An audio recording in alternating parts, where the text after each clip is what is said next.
Good afternoon. Thank you all for joining us today.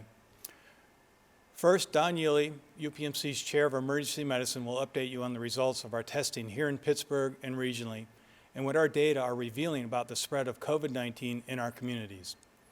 Then Tammy Minier, UPMC's Chief Quality Officer, will explain how UPMC has expanded its testing capabilities and found innovative ways to circumvent potential supply shortages in order to best provide our patients with the essential care they need. After our experts give remarks, we will take your questions. Dr. Yealy. Thank you very much. Today we have good news. At the last press briefing, I shared that we had not seen a large spike in patients with COVID-19 illness, despite many predicting such a large spike coming. We haven't seen a pattern in central Pennsylvania or in western Pennsylvania that looks like other places, particularly places like New York City, Detroit, Chicago, or New Orleans. I'm pleased to tell you that across all of our facilities, in all the communities that we serve, we see the same pattern. Our COVID-19 caseload has not reached the high levels that we prepared for, and they remain at levels that are low, consistent, and manageable in our facilities. Right now, across the entire UPMC system, and that includes central and western Pennsylvania, we have 118 patients hospitalized with COVID-19 infections. This is not a significant increase from last week. We've discharged 130 COVID-19 patients who received some hospital care. That's very good news. People are recovering, even those who are more sick. Let me put this into perspective. We have a 5,500-bed, 40-hospital system. And across that system, only 2% of our hospital beds are occupied today by patients with COVID-19 infection. Only 8% of our ICU beds are occupied by COVID-19 patients, and just 7% of those patients are using a ventilator from our entire ventilator capacity. We have no inpatients that are pediatrics with COVID-19 infection. Additionally, our testing of people with symptoms that suggest they may have COVID-19 infection, which we launched in early March, is showing fewer and fewer COVID-19 positive infection results. In the past week, our positivity rate system-wide for patients who have symptoms of COVID-19 is 6.6%. That compares to a positivity rate of 12% when we first started. We're now on the opposite side of what many predicted to be our worst week, our Pearl Harbor. The very high surge that we prepared for simply hasn't happened. This doesn't mean in any way we're going to let our guard down. We have enough masks, gowns, and gloves to safely give care to patients who need it at any UPMC facility. What we're not comfortable with is the disruption in care that this pandemic has caused for patients, including patients without COVID illness. And this has occurred not only regionally, but nationwide. You may have heard recently of cases outside of our area in which children's hospitals had awful events. 2 children died because of a delay in seeking care because of fear of COVID-19 illness. That should never happen. The most frequent contact I get as a healthcare provider is patients wanting needed care and wanting to schedule it, but being unable to have that occur. We want to serve any patient who needs essential care. They can and they will receive it safely here at UPMC, whether that be through video visits or in person. We are doing this in accordance with the Center for Medicaid and Medicare Services guidelines and their tiered framework for non-emergency yet medically necessary care. We are keeping our ambulatory surgical centers closed in guidance with the state's guidance. So how can we provide this care and do it safely? The answer is simply testing. UPMC will be testing all patients who are coming in for a procedure for the presence of the virus. And we will continue to test others, including our healthcare workers who have symptoms of the virus. This is how we assure safety and we learn more about the disease, not only the prevalence, but what the next best steps are. We want to learn and do and make evidence-based decisions. This is what physician scientists do, and this is what you expect from an academic medical center.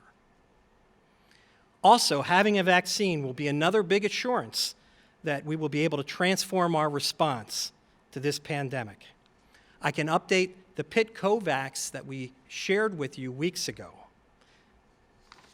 The FDA has been very responsive in working with us, and we hope that we can move the clinical enrollment very soon, perhaps this early summer. We also told you about REMAP, which is our international innovative clinical trial led by Dr. Angus. We've enrolled 16 patients already in that trial who are now receiving therapies that we think might be able to help. From the start, UPMC has used data gathered from many different sources, including our own as well as others, and we understood the fear that people had, but we stayed focused on what was needed and what was happening in our communities. We knew about it even before it was apparent to many by looking very hard for evidence of the COVID-19 infection. We will continue to share our data as we do this new, enhanced, and innovative asymptomatic testing. Our testing is novel and unique in that it aids us delivering the needed health care, and it can help inform public safety efforts and officials in how to go about opening the economy and society and doing it smartly. Tammy Muneer will now tell you about additional testing options that UPMC has at our disposal and the innovative ways in which we've made sure that we have the supplies needed to ramp up our efforts. Thank you, Dr. Ely. As you've heard, UPMC is unique, and I want to take a moment to reemphasize a few of the points that Dr. Ely made in his recent comments. UPMC has begun expanded testing and will test all of our patients. We have and will continue to expand the testing of our frontline healthcare workers, and we have overcome these obstacles that are difficult for many, but this is just part of UPMC's DNA. We do not allow obstacles to stop us. This expanded testing effort will do one of the most important things. It will provide peace of mind to our patients, our staff, and our communities. We know that stopping the spread of COVID-19 means that we must know who has it. This is why UPMC very quickly, weeks ago, developed its own test and established its own specimen collection locations. These procedures allowed us to be prepared for today. Our labs can test over 600 patients a day. Many times those results are achieved within 6 hours or even less. And our commercial test partners, Quest Diagnostics, has been instrumental in helping us expand our testing capabilities. Even with all of these measures, we know that it's still not enough. We know we need more testing for everyone, including our patients and staff, and we need it very fast. So we've told you about our testing of symptomatic patients. But the most important question, the question that everyone has, is what about the asymptomatic person? Who around us has COVID-19 and we don't know it? And they might not even know it. We know from research that many people can have the disease and have absolutely no symptoms. Here is where testing becomes essential. UPMC is proud to have leveraged its extensive laboratory network and internal testing options to maximize our capacity. By aligning our resources and purchasing additional equipment, we have begun asymptomatic testing and will continue to ramp up. Over the upcoming weeks, all of our patients will have access to this test. We also have developed antibody testing capacity and capabilities and are working hard right now on a plan to offer this to all of our patients as well as our frontline workers as soon as possible. We are working to achieve this in the next upcoming weeks. Let me just remind you about an antibody test and why that's important. A few weeks after you've had COVID-19, whether you were sick or not, your body produces enduring antibodies against it. The test we have tells us if someone has had the virus even if they didn't know it. This is particularly helpful right now and valuable to allow us to identify potential donors for our convalescent plasma program. We need individuals who are willing to donate blood to help our patients struggling with the disease. You heard about this at one of our recent press events where we talked about participating in a national trial to gather more data to help everyone learn and hopefully get better. So what does this testing capability and availability really mean to the people we serve? People who truly need essential care will now be able to get it with increased peace of mind. The testing we are giving to UPMC patients will provide that to them. UPMC will be sharing our testing data to allow the entire region, state, to better understand the true disease prevalence in our communities. Sharing data and facts really help us to improve care and our public health decisions for everyone. It's what you've come to expect from UPMC as a world-class academic medical center. Beyond our testing, I want to remind you that we have already been doing comprehensive screening. That program has been in place for weeks. We identify any symptomatic people on arrival, whether it's the hospital, one of our senior care centers, our outpatient centers, or an office. We actually screen them for symptoms. We screen them for any potential exposures to COVID patients, and we do a temperature scan, and we provide them with a mask. We also have worked very hard on the supply shortage issues. First, I want to be clear and re-emphasize Dr. Yuli's point. We do have the gowns, gloves, face shields, and masks we need to provide protection to our healthcare workers and to keep patients safe. But truly, the shortages are real. And one way that we were facing a shortage is with the swabs we use to obtain the samples. We don't allow those types of barriers to stop us. And with a great innovation, our own employees began to 3D test our swabs, or 3D create our swabs. This is an example of one of those swabs that we have printed. And this is actually an example of the vial of fluid that the specimen actually goes in. We have created both of these through the innovation and ingenuity of the employees across UPMC. We have found these swabs work exceptionally well with our lab-developed test here. As a longtime innovator, this expertise is extremely unique. We are not waiting for the problems to be solved by others. We are seeking those solutions and creating them ourselves. It's what we do. It's who we are. We care for our patients. We drive research. We create new knowledge about the disease, and we really don't let anything, even this pandemic, stop us. We will continue to share our data. Our asymptomatic approach is unique and novel in terms of providing healthcare in the region, but it also truly will inform our public health officials. Our community knows this, but I have to repeat it. We are here for you. We are here to take care of you. We know you need care, and we want to be there.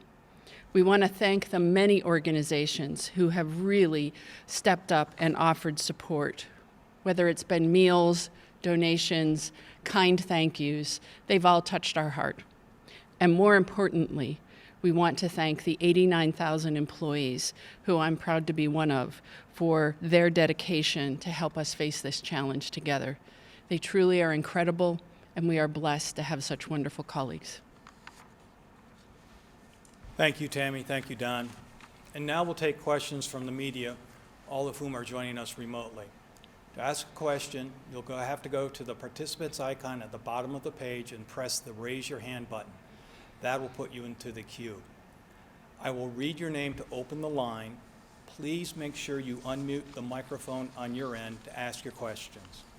We will try to call on as many different outlets, media outlets, as we can in the time that we have allotted. First question is an email question. It's a two-parter. I'll ask the first part for Tammy. Why is UPMC able to do all the kinds of testing you've just described when others cannot? As a longtime innovator, as I noted before, we have really the expertise and capabilities to develop our own tests and to develop our own supplies. That is really places us amongst a class of our own. We are not waiting for others. We are creating these items. The second part, Don, what is the difference between non-emergency essential care and elective care? So elective care means the care was scheduled. You had the opportunity to pick the day and date in which a procedure or any type of care was going to happen. It does not specify whether or not that care was needed or not. Essential care is care that you need to maintain your health or to avoid a deterioration in your health. And that can be scheduled, urgent, or emergency. They don't mean the same thing. We want to provide essential care, care that is necessary to make sure that you can live the best way possible, that you do not have those bad outcomes that we've heard about from delaying care. The most constant concern I hear from patients right now is, I want my heart condition taken care of. I want my cancer taken care of. That's essential care, even if it's scheduled, which may seem elective to some people. Thank you. Let's go to the phones. David Wenner, Penn Live. David, go ahead. I'd like to know a little bit more about your testing. I mean, for one thing, I mean, with your descriptions of your ability to do the asymptomatic testing, it seems like you're saying that you already have the ability to test anyone who thinks they have symptoms, for example. So I'm wondering if, I want to make sure that that's true. And I'd also like to better understand what you mean when you say, you talk about the confidence that will give everyone. I mean, it sounds like you're saying that you will test everyone that comes in there for any kind of medical procedure. What's the purpose of that? And again, what's the advantage of that? Want me to start, or you want to? So we test anyone who's symptomatic now, and that's been going on since the beginning of the COVID-19 pandemic. We began initially with tests that were available through the Commonwealth, and as we've talked about, we created our own tests to help make sure that we could meet those needs, and we've increased the capacity for that. A month ago, we could do a fraction of what we could do today. We've continued to push ourselves to excel and innovate. We test people who are symptomatic. We test healthcare workers who are either symptomatic or have been exposed. What we hadn't done before this date was test people who had no symptoms, and we're going to start to do that in those who come for a very specific procedure, whether that be surgery or some other procedure. That will allow us to put their mind at rest about whether or not they have COVID infection with no symptoms. It will help ease any concerns that their care provider have, and it allows us to describe better in the community what does that pool of people who have the infection look like when they don't have any symptoms. We don't know as much about that as we can know. All of those three things, that type of knowledge allows us to not only do things more safely, but to help everyone understand what this pandemic is. Next question comes from Michael Wootson from WGRZ-TV in Buffalo, New York. Michael, please go ahead.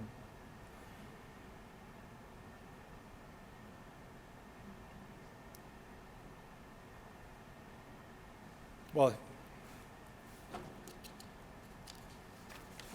Michael emailed this question as well, so let me ask it from the email.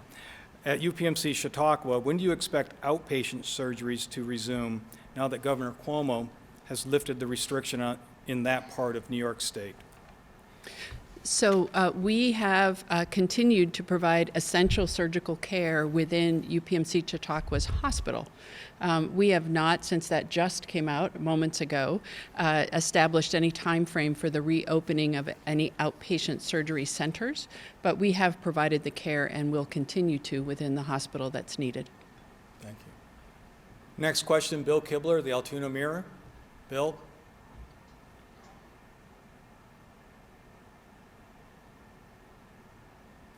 Can you hear me? We can hear you, Bill. Go ahead.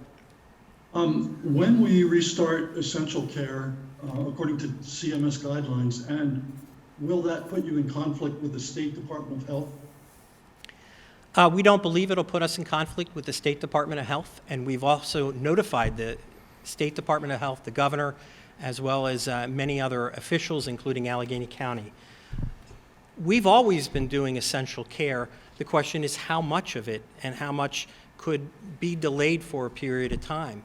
None of the current or former guidelines ever denied the capability of doing essential care. They just put different types of requirements on that. We will be fully within side of those, and our goal now is to expand that to those who have delayed their care or have put off their care because of concerns or because of safety issues. Paul Goff, Pittsburgh Business Times. Paul, go ahead. Thanks. Can you hear me okay? We can, Paul. Go ahead.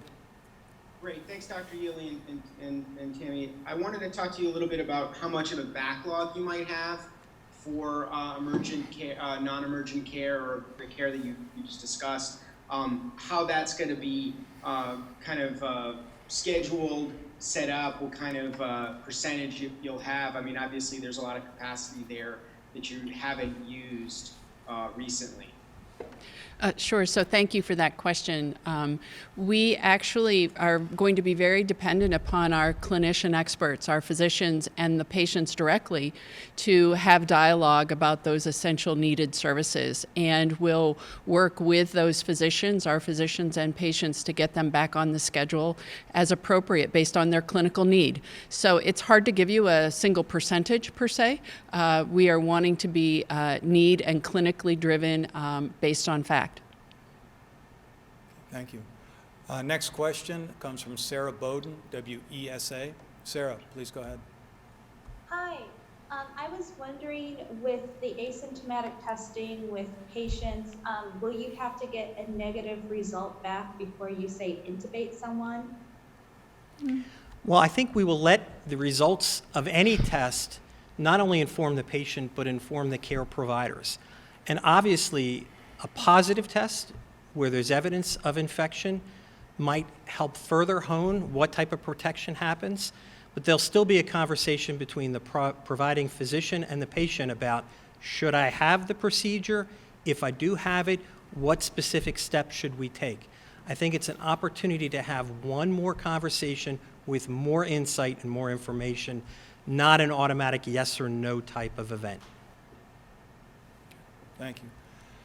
Next question, Paul Van Osdol, WTAE. Paul, go ahead.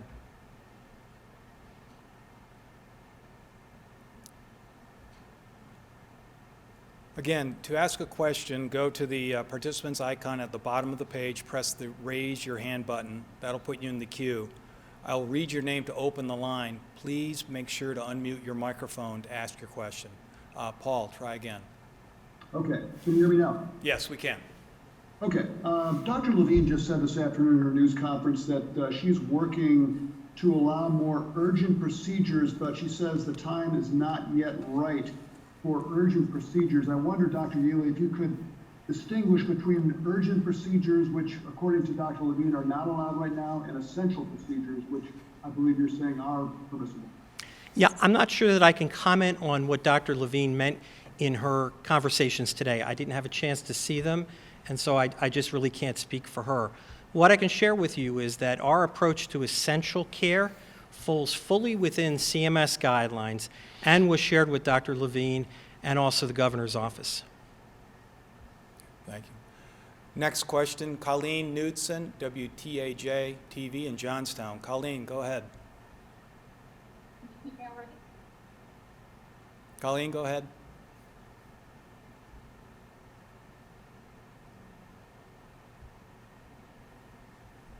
Okay, let's go to James. Hear me? Yes, now we can hear you, Colleen. Go ahead. Okay, all right, thank you. I do have a quick question about the antibody testing. Are you guys going to be going back in your records with patients who might be positive right now and seeing if they're interested in getting testing? Or is it going to be a little bit more open because there are people who believe that they had it in December, November, even January, but doctors really didn't know what it was at that time? I think our intent is to be very open about testing whoever's interested. The more we can understand the immunity in the population in our communities, the better we'll be able to make good clinical decisions about ongoing needs. Okay, thank you. Next question, Jamie Martinez, Tribune Review. Jamie, go ahead. Hi, can you hear me? Yes, Jamie, go ahead. Thanks.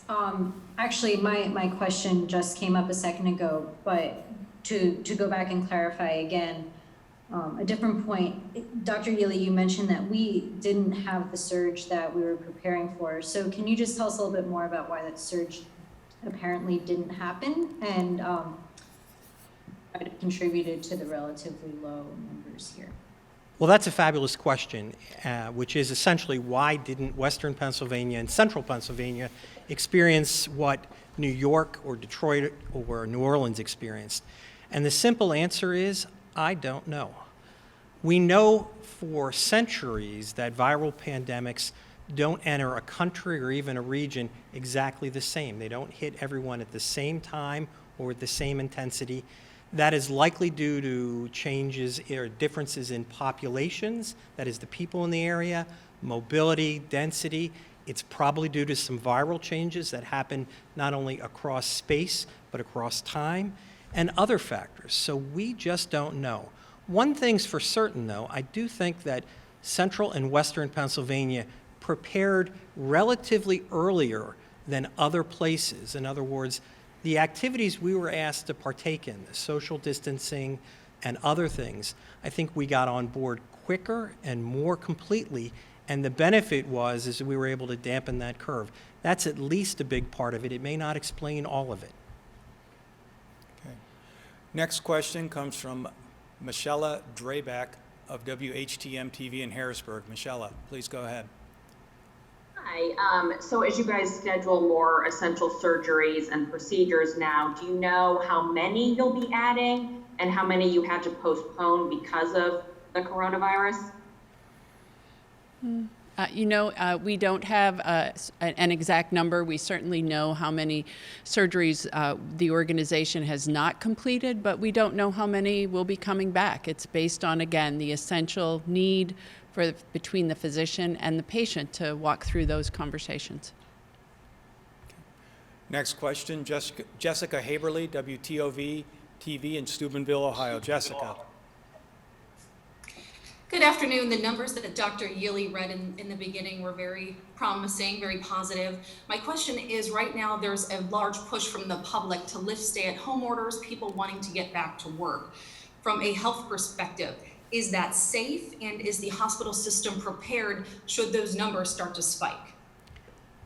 Well, one of the things I can promise you is that we will stay closely engaged, not only with the experiences at the hospital, but in the community. We started that even before the first cases were detected here in Western Pennsylvania. We had surveillance going on as part of a research program, and we've just described other opportunities. So we will stay with our finger on the pulse of what's happening with COVID-19 in the communities. You're asking a more complicated question is, what happens if we change our approach to it with the broader isolation? We have to watch closely to see what happens. And next, we also have to begin different, smarter types of public health activities, identifying those people who are at most risk for harm, often the elderly, which populations, which locations. We have to identify people who are positive for the infection, those with symptoms and those without, and quickly, together with public health officials, target them. That's the way to have a smarter and perhaps more socially acceptable type of intervention that keeps the illness and the infection rate at a manageable level. I would add, Paul, too, that we've been a learning organization from the moment this situation came to all of our attentions, from early identification of screening as far back as January to continuously monitoring and learning and adapting. It really has been our approach, and will continue to be our approach as we open up and look at essential care and the ongoing needs of the community and the patients that we provide and our healthcare workforce.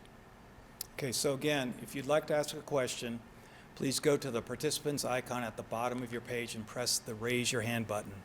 That will put you in the queue. I will read your name to open the line, but please make sure to unmute your microphone to ask your question. So I have another email question. How are you keeping the few COVID-19 patients that you do have in your hospitals separated from the non-COVID patients? So we have cohorted, or basically placed, our COVID-19 patients together in a single unit, whether it was an intensive care unit or another regular nursing unit. This has allowed us to assure the appropriate ongoing care for their needs, and also assure that other parts of the organization and the other clinical units do not have patients with the disease. And let me add to that. From the first moments you come to engage a healthcare provider, if you have a suspicion or a fear of COVID-19 infection, we get you in a separate area. So you don't have to be afraid coming to the emergency department if you have something completely unrelated to COVID. We are able to keep those patients separated away until we have more information. They're not all in the same basic area, and then continues through hospitalization. Okay. In the time we have remaining, I'm going to take a few follow-up questions. The first one, David Wenner from Penn Live. David, go ahead. Thanks again. Can you hear me? Sure, go ahead. Okay, good. Dr. Yealy, and by the way, this question has to do with that broad level of testing that so many, including our governor, say is necessary for us to be able to begin to roll back, the various closings and shutdowns. One of the things is people that have symptoms but don't have any risk factors. It sounds like from your previous answer, you're saying that like you can test those people now. You're not constrained by any testing shortages. But in light of that, given that there seems to be somewhat of a debate in the country about the level of testing that exists on the ground, how close are we to having that level of testing in Pennsylvania? And also, please address what level in some of your more outlying communities, say in rural Pennsylvania. Thank you. Thanks very much for the questions. We're planning to test not only symptomatic patients, we've been doing that for 2 months now, maybe longer than 2 months. We're also beginning now to test asymptomatic patients who are coming for care. That's different than testing the entire population to see what the prevalence is in the background. That's a dramatically bigger undertaking, something that requires not only participation of healthcare providers, but the state and likely the federal government, and require many more testing options to be available, and likely different types of tests. So I don't think we're particularly close to that right now. We're beginning the process to help open up healthcare as a model for how you might change other business interactions and other social interactions. Okay, thank you. Next question from Chris Mamula, Pittsburgh Post-Gazette. Chris, go ahead.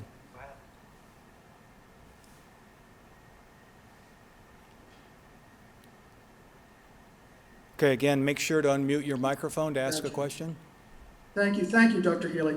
The question I have has to do with you've described the kind of mass kind of testing. How would that work exactly? I mean, it was like Tammy mentioned, just anyone who would be interested in it is just kind of UPMC would open a clinic, or would it just be for patients who are coming in for procedures?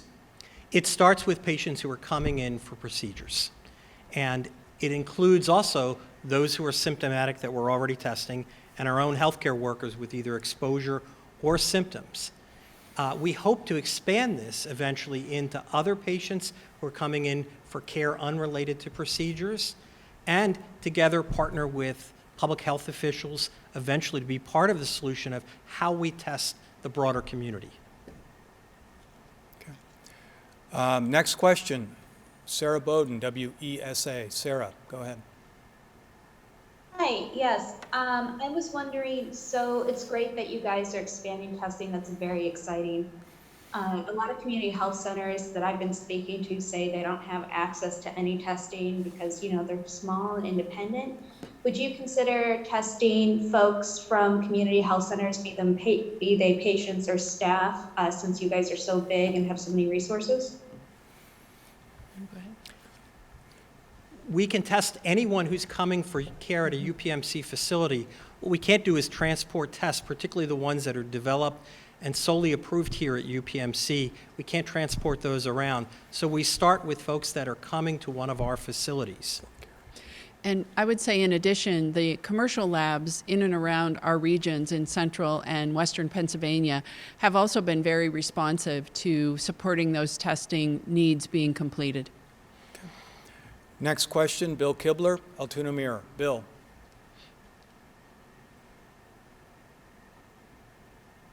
Please be sure to unmute your microphone, Bill. Okay, let's go to Jamie Martinez of the Tribune Review. Jamie. Thanks. So we know that the pandemic has been putting financial strains on hospitals around the country, you know, both in terms of ramping up care for COVID patients and losses from not performing the usual services. So can either of you talk about the effect that this has had on the UPMC system and how bringing back some procedures will impact the system? I'm not the right person to answer any questions about the business impact on UPMC. Our efforts really came from the healthcare providers, the physicians, the nurses, and from the patients.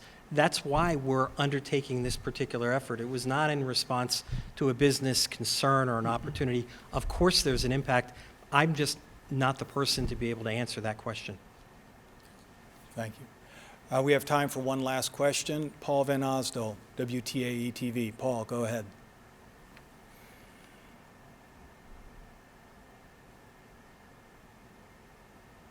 Yes, I guess my question is sort of a follow-up to Jamie's, and I wanted to see, though, I know you can't dive into too many details about finances, but as you know, that this is having a huge impact on hospital systems throughout the state and the country. What are your thoughts on any kind of a state or federal bailout plan or plan to sort of subsidize hospitals who have seen a steep financial hit because of COVID-19? Well, I think it'll be important to have a strong and ongoing relationship with both the state and the federal government. We were all asked, and UPMC responded to the call, be ready for those people who get COVID-19 infection, be ready to provide their care, and be ready to provide all the other care that's going on. And we responded to that. And I think we'll have to work together with the government to make sure that we continue to be able to provide that care afterwards. Of course, there was a big change in not only how we provided care, but some of the economics around that. And we look forward to being able to work together with the government to craft the best solutions. It's also why we think it's reasonable to think now about how can we begin to normalize care, and not return completely to normal, but begin that approach, focusing on our patients' needs. Well, thank you, Don, and thank you, Tammy. That concludes the time we have allotted. Thank you all for participating. We plan to continue to hold these regular updates for the media as long as there is a need. In the meantime, reporters with questions are reminded to contact our UPMC Media Relations Department at upmc.com/media, and please follow @UPMC News on Twitter for frequent updates. Thank you very much.